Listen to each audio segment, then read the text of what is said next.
Victoire Ingabire is an icon for us Rwandans in our struggle for peace, justice and democracy in our country, Rwanda. 7 years ago, this courageous woman decided to make a stand against the dictatorship in Rwanda led by General Paul Kagame, which has terrorized the people of Rwanda and has terrorized our neighbors for far too long.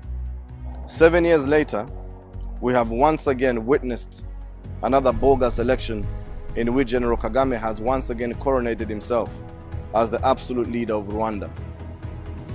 He has shown all of us Rwandans and the international community alike that he is afraid of criticism and opposition. A woman's courage, like that of Mrs. Ingabire, and the war has been shown now by Diane Rwigara and many other women who stand up against tyranny, is symbolic of the strength of the Rwandan people. And it goes to show that we as a society, we have it in us to stand up against tyranny and to fight against a dictator like General Paul Kagame and the regime that he leads. Nonetheless, General Kagame should be afraid not only of our women, our courageous women like Ingabire, not only of the courageous men who have stood up against him, but now of the courageous youth of Rwanda.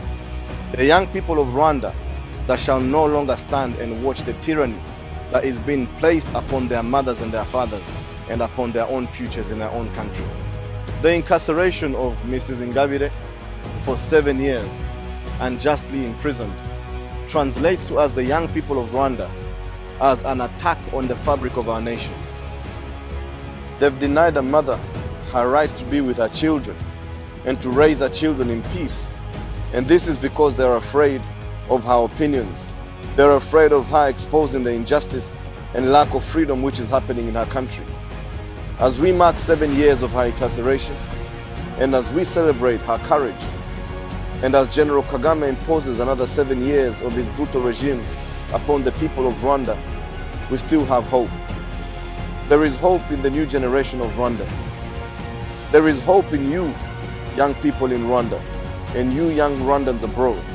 We can stand together and look beyond the history and the prejudices that have marked our story as a nation for far too long.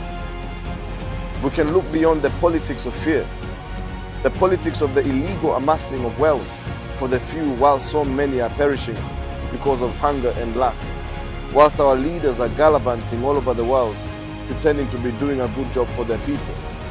There is hope because the young people will rise up and refuse this dictatorship. Ingabire has led the way and shown us what courage is. Let us, the youth of Rwanda, wake up and courageously change the destiny of our nation.